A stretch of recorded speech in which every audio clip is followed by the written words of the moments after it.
Setelah aku menerima pekerjaan Tuhan Yang Maha Kuasa, pendeta dan keluargaku terus berusaha menghentikanku. Setelah berdebat, pendeta melihatku teguh dalam iman, lalu memakai kekeliruan untuk membingungkanku. Lalu kusanggah dengan firman dan aku bersaksi tentang pekerjaan Tuhan, tapi mereka tidak mendengarkan. Di akhir perdebatan, saat pendeta Wang tak mampu menyanggahku, dia diam. Pemimpin Han yang datang bersamanya bilang, "Heng Sin, kami ingin kau berhenti percaya Tuhan Yang Maha Kuasa karena kami bertanggung jawab atas hidupmu. Kami cemas kau menempuh jalan yang salah. Orang yang paham Alkitab sepertimu seharusnya memimpin di gereja dan bekerja sama dengan kami. Pasti hebat."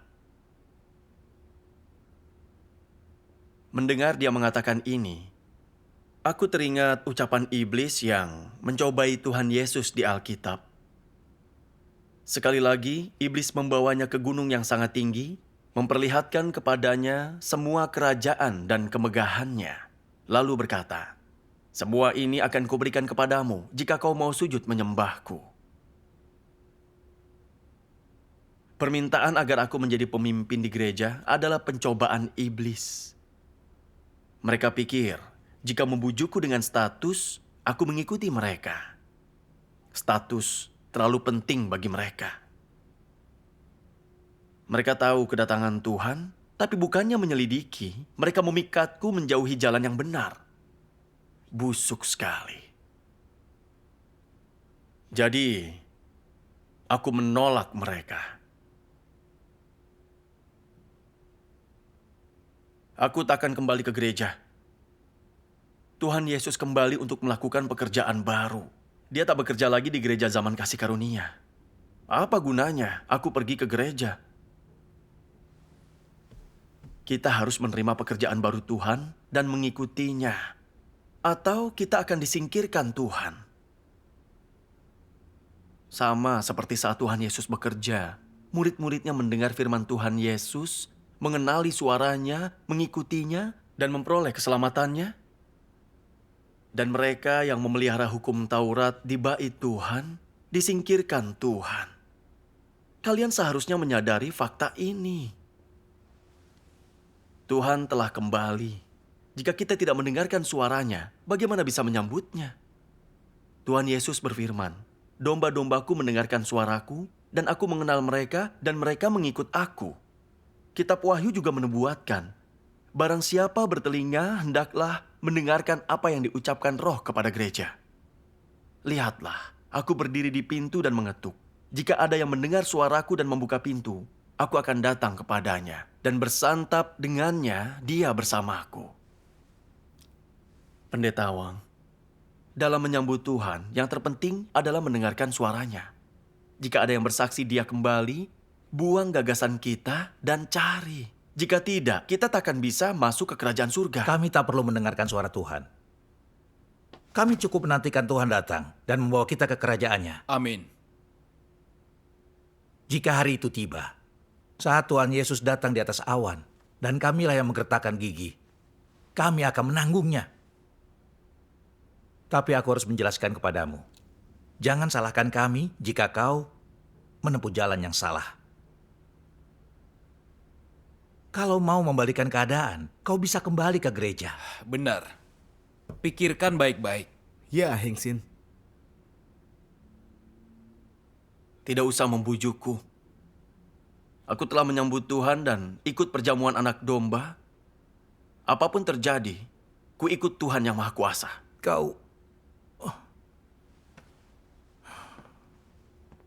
Kami sudah mengatakannya, dan inilah keputusanmu. Kau telah membuat pilihan. Kuberi kau waktu untuk memikirkannya. 7 hari lagi, datanglah ke gereja, dan berilah jawaban.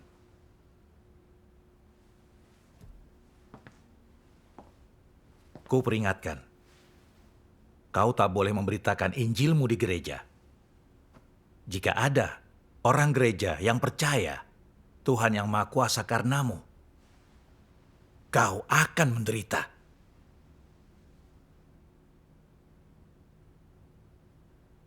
Setelah itu, dia memberitahu keluargaku Kami bicara banyak, tapi dia ngotot. Kalian keluarganya, cobalah membujuknya. Setelah itu, pendeta pergi dengan gusar. Keluargaku murka saat melihatku tidak mendengarkan pendeta. Mereka memarahiku. Kakak keduaku mengancam akan melakukan kekerasan. Baiklah, kami memanggil pendeta, dan kau mempermalukan kami. Pendeta bicara banyak, tapi kau bersikeras percaya Tuhanmu. Ku hajar kau! Hei, Berhenti! jangan! Ayah, biarkan saja. Dia pantas dihajar. Jangan! Katakan, apa salahku sampai kakak ingin memukulku? Tuhan telah datang. Aku baru saja mendengarkan suaranya. Mengapa kalian begini? Apa kalian masih percaya Tuhan? Bisakah kau berhenti bicara? Kau bahkan tidak mendengarkan pendeta. Ada apa denganmu? Kalian percaya Tuhan atau percaya pendeta?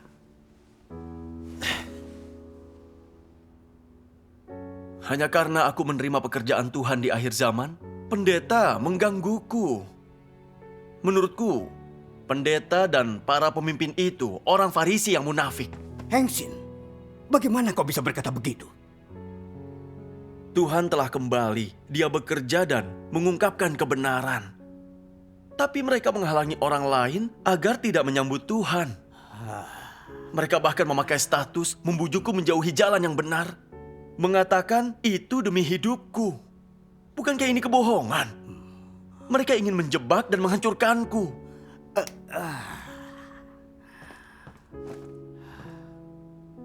Tuhan Yesus menyingkapkan orang Farisi. Celakalah engkau, ahli Taurat dan Farisi, orang munafik, karena engkau menutup kerajaan surga terhadap manusia. Sebab engkau sendiri tidak masuk, tapi engkau menghalangi orang-orang yang berusaha masuk. Kau melintasi laut dan daratan agar satu orang pindah agama. Tapi setelah dia pindah agama, kau buat 2 kali lebih jahat daripadamu. Apa perbedaan antara pendeta dan pemimpin dan orang Farisi? Bagaimana kalian bisa memihak mereka? Cukup! Sudah cukup. Kalau kau dikeluarkan, kita bukan saudara lagi.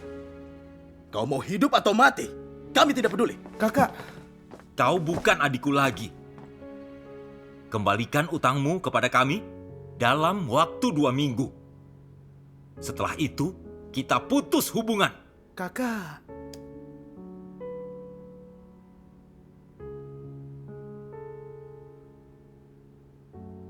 Melihat mereka tidak berperasaan, aku sedih. Saat mereka dalam kesulitan, aku berusaha membantu mereka. Tapi kini mereka seperti ini. Mengapa saudaraku yang dulu baik bisa menjadi seperti ini? Apa mereka keluargaku?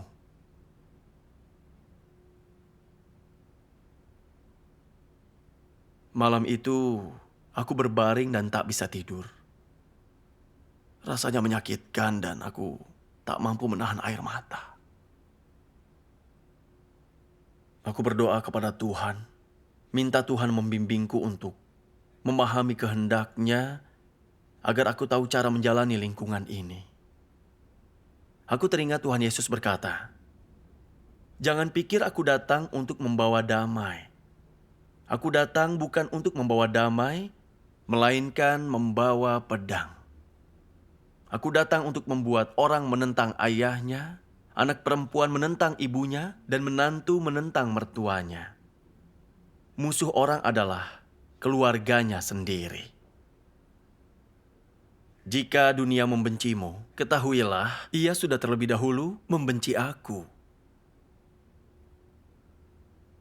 Firman Tuhan itu benar, dan nubuat Tuhan digenapi. Hanya karena aku menerima pekerjaan Tuhan di akhir zaman, pendeta dan kakakku menghalangi dan menganiayaku. Mereka tak membenciku, mereka membenci Tuhan.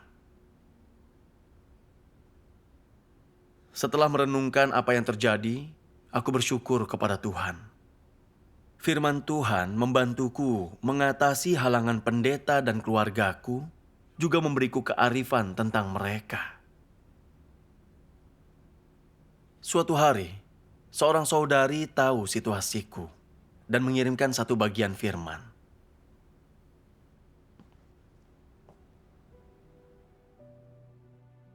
Tuhan Yang Maha Kuasa berfirman, "Jangan berkecil hati, jangan lemah, maka aku akan menjadikan segalanya jelas bagimu." Jalan menuju kerajaan tidaklah mulus. Tidak ada yang sesederhana itu. Engkau ingin berkat datang dengan mudah, bukan? Sekarang, semua orang akan mengalami ujian pahit yang harus dihadapi. Tanpa ujian semacam itu, hati penuh kasih yang engkau miliki bagiku tidak akan tumbuh lebih kuat, dan engkau tidak akan memiliki kasih yang sejati bagiku. Bahkan jika ujian itu hanya berupa peristiwa-peristiwa kecil, semua orang harus menjalaninya. Hanya saja, tingkat kesulitan ujian-ujian itu berbeda-beda untuk masing-masing orang. Ujian merupakan berkat dariku, dan berapa banyak dari antaramu sering datang ke hadapanku dan berlutut untuk meminta berkatku? Anak-anak bodoh, engkau selalu mengira bahwa beberapa kata kemujuran merupakan berkatku, tetapi tidak menyadari bahwa kepahitan merupakan salah satu berkatku. Mereka yang berbagi dalam kepahitanku pasti akan berbagi juga dalam kemanisanku. Itulah janjiku dan berkatku untukmu. Jangan ragu untuk makan dan minum dan menikmati firmanku. Ketika kegelapan berlalu, terang pun menjadi nyata. Saat-saat paling gelap selalu mendahului fajar. Setelah itu, langit perlahan-lahan menjadi lebih terang dan kemudian matahari pun terbit. Jangan takut atau ragu.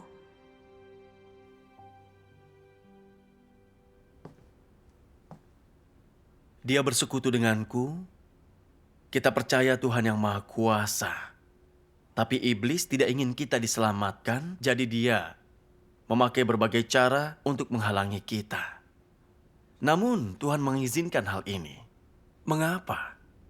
Tuhan ingin menyingkap iman yang sejati dan yang palsu. Orang dengan iman sejati, domba Tuhan, bertahan menghadapi ujian. Bagaimanapun iblis mengganggu, mereka tetap mengikut Tuhan. Mereka yang bukan milik Tuhan akan menarik diri saat iblis mengganggu mereka. Ini hikmat Tuhan yang dijalankan menurut rencana iblis. Sekarang, kau dihalangi pendeta dan keluargamu. Ini sebuah ujian. Setelah ini, kau akan memahami kebenaran dan melihat jelas. Kau akan bisa membedakan orang percaya sejati dan yang palsu, maka imanmu tumbuh. Ini tidak dapat kita peroleh dalam lingkungan yang nyaman. Penderitaan ini bermanfaat. Setelah mendengar persekutuannya, aku mengerti. Halangan pendeta dan keluargaku kelihatannya dilakukan manusia. Tapi sebenarnya itu gangguan iblis agar aku tidak diselamatkan Tuhan. Iblis itu penuh kebencian. Melalui ini, aku mendapat kearifan tentang pendeta dan aku makin ingin ikut Tuhan. Tidak lama, melihatku tetap percaya Tuhan yang Maha Kuasa, pamanku juga datang menghalangiku. Hengsin, dengarkan paman, kembalilah. Bagaimana nanti jika kau dikeluarkan? Jika kelak kau kesulitan atau sakit, siapa yang akan membantumu? Aku sudah menyambut Tuhan. Apapun yang terjadi, aku ikut Tuhan yang Maha Kuasa, tidak mau kembali. Pendeta lebih tahu daripada kau. Dalam hal kepercayaan, kita harus mendengarkan pendeta. Saat Tuhan Yesus datang bekerja, orang percaya Yudaisme juga berpikir orang Farisi lebih tahu dan mengikuti mereka menentang Tuhan. Akibatnya mereka dikutuk dan dihukum. Kita harus mendengarkan firman Tuhan. Kita tidak boleh mendengarkan ucapan pendeta jika tidak sesuai firman. Aku memberitahu pendeta, Tuhan kembali untuk mengungkap kebenaran yang dibuktikan di Alkitab dan nubuat Tuhan Yesus. Dan mereka tak bisa membantahnya. Tapi mereka tidak ingin mencari, berusaha menghentikanku, dan melarangku memberitakannya kepada yang lain. Menurut Paman, apa perbuatan mereka sesuai firman Tuhan?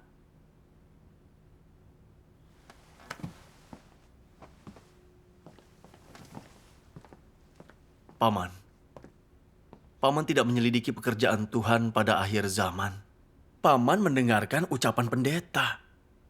Paman belum membaca firman-Nya, bagaimana bisa tahu itu benar atau salah? Seperti menyeberangi sungai. Yang satu bilang airnya dalam, yang lain dangkal. Siapa yang Paman percaya? Bukankah Paman akan tahu jika menyeberang sendiri? Kalau Paman percaya Tuhan, tapi ngotot mendengarkan pendeta. Jika pendeta masuk neraka, bukankah Paman juga masuk neraka?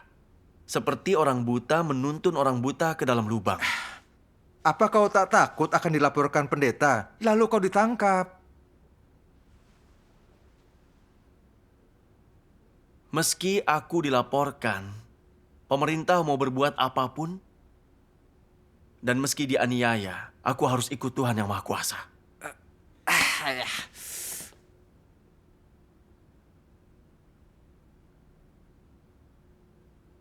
Hari itu, pamanku terus membujukku, tapi tidak kudengarkan.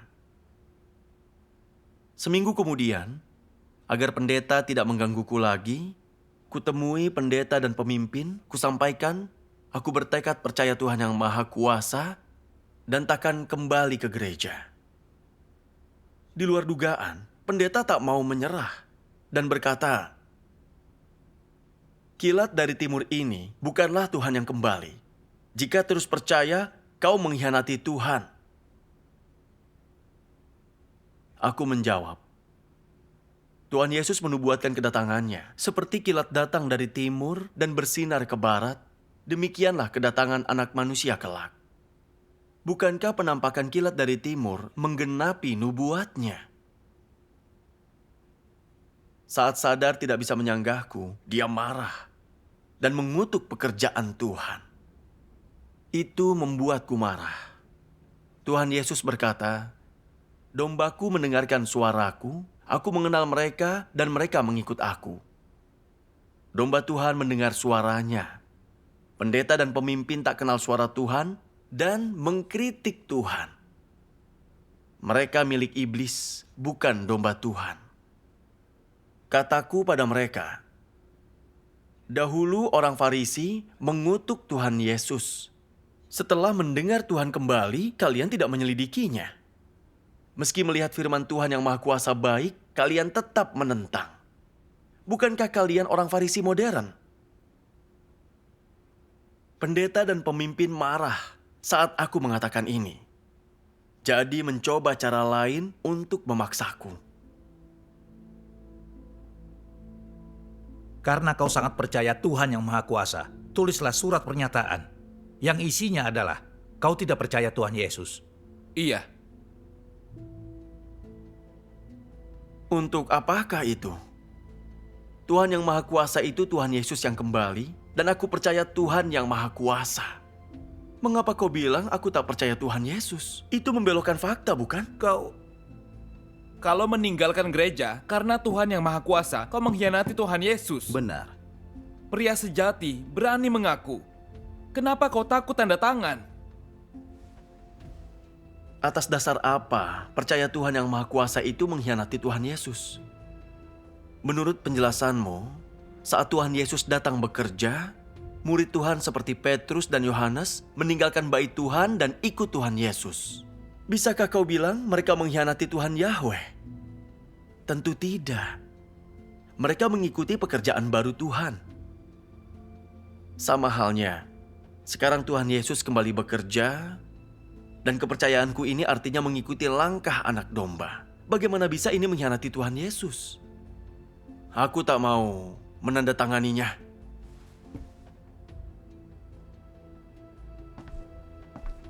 Kau harus menandatangani pernyataan ini. Kakak dan orang tuamu juga harus tanda tangan. Sebagai bukti, kau yang meninggalkan gereja, bukan kami yang mengeluarkanmu.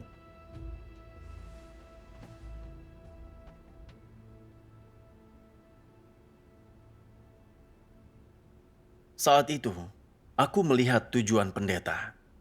Jika aku menyatakan tak percaya Tuhan Yesus dan percaya Tuhan yang Maha Kuasa, artinya aku menyangkal mereka satu Tuhan, bukan? Kalau tanda tangan, itu akan menjadi bukti untuk mereka menolak Tuhan yang Maha Kuasa. Mereka itu orang-orang yang sangat jahat dan kejam. Jika mereka bawa pernyataan ini ke pemerintah Vietnam, aku akan dianiaya. Ini tujuan hina mereka. Malam itu, kami berdebat sampai pukul 10. Tapi apapun yang kukatakan, seolah pendeta tidak mengerti. Dia kasar dan tak masuk akal. Aku tidak mengatakan apapun lagi.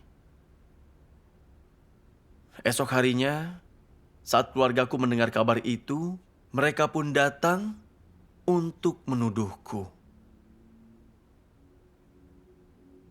Kau tetap percaya Tuhan yang Maha Kuasa, meski banyak dinasihati. Ibu dan ayah susah payah membesarkanmu, tapi kau mau meninggalkan kami? Kau tidak punya hati nurani. Ibu, Ibu, kakak, dengarkan ibu, berhentilah percaya. Ibu, aku tak meninggalkan ibu. Berkali-kali ibu kuajari Injil, tapi tetap tak percaya.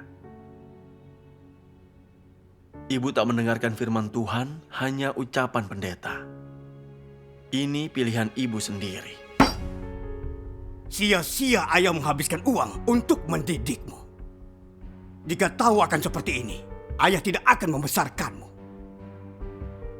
Mulai sekarang, kau bukan anakku. Ayah, kau... Mulai sekarang, kita berpisah. Kita bukan lagi saudara. Meski kau kesulitan, kami tidak akan membantumu.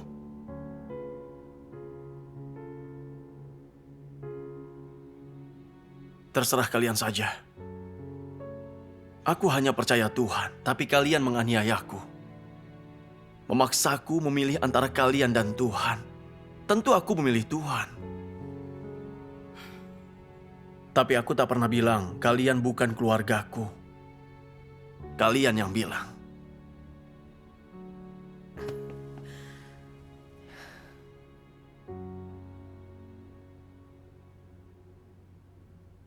Setelah itu aku berhenti ke gereja.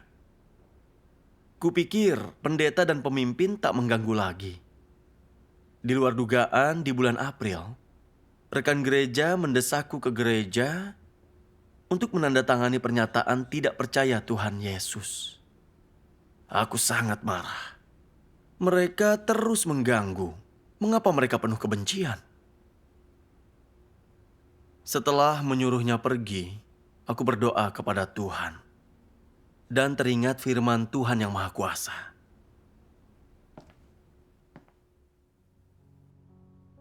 Ketika Tuhan bekerja, memedulikan seseorang dan memperhatikan orang ini, dan ketika Dia menyukai dan berkenan atas orang ini, iblis juga akan menguntit orang ini, berusaha menipu orang ini, dan melukai dirinya.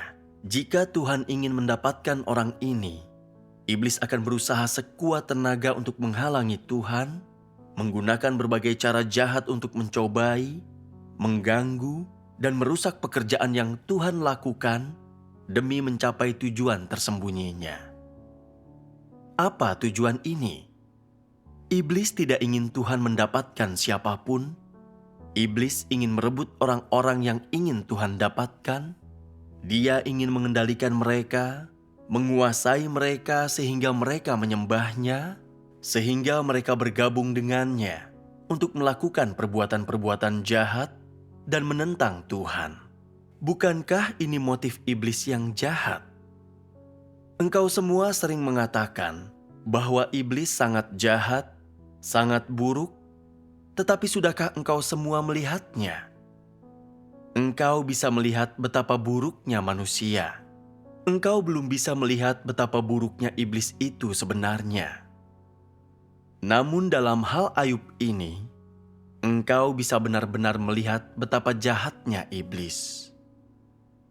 Hal ini telah membuat wajah iblis yang mengerikan dan esensi dirinya menjadi sangat jelas. Dalam peperangan melawan Tuhan dan mengikuti di belakangnya, tujuan iblis adalah untuk menghancurkan semua pekerjaan yang Tuhan ingin lakukan, untuk merasuki dan mengendalikan orang-orang yang Tuhan ingin dapatkan, untuk sepenuhnya memusnahkan orang-orang yang Tuhan ingin dapatkan. Jika mereka tidak dimusnahkan, mereka menjadi milik iblis untuk dipakai olehnya. Inilah tujuannya.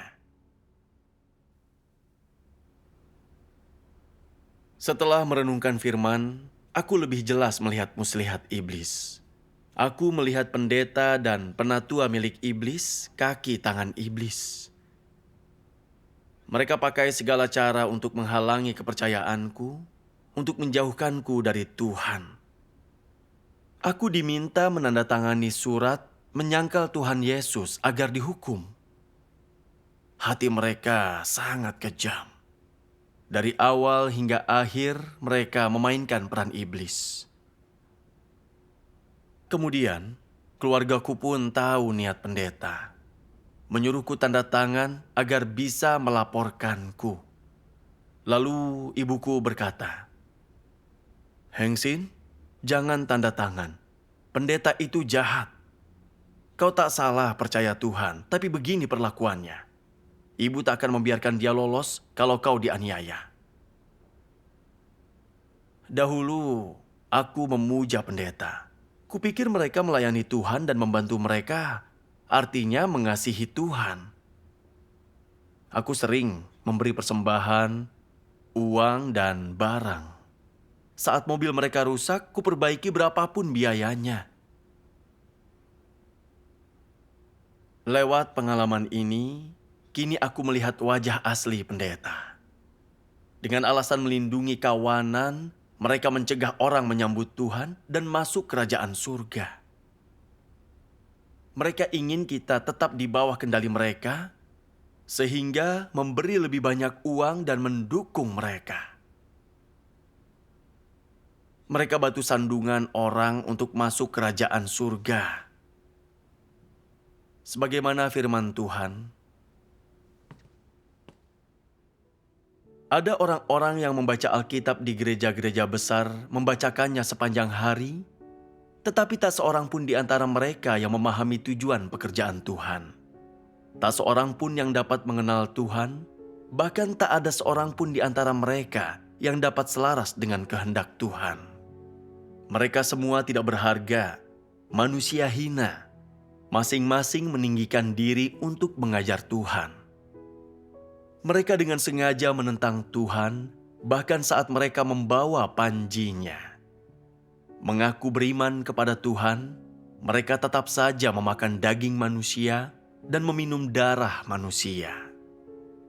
Semua orang semacam itu adalah setan-setan yang menelan jiwa manusia, para penghulu setan yang sengaja menghalangi mereka yang berusaha melangkah ke jalan yang benar, dan batu sandungan yang menghalangi orang-orang yang mencari Tuhan. Mereka mungkin tampak seperti raga yang kuat, tetapi bagaimana pengikut mereka bisa mengetahui bahwa mereka tidak lain adalah antikristus yang memimpin manusia untuk menentang Tuhan? Bagaimana para pengikut mereka bisa mengetahui bahwa merekalah setan-setan hidup yang didedikasikan untuk menelan jiwa manusia?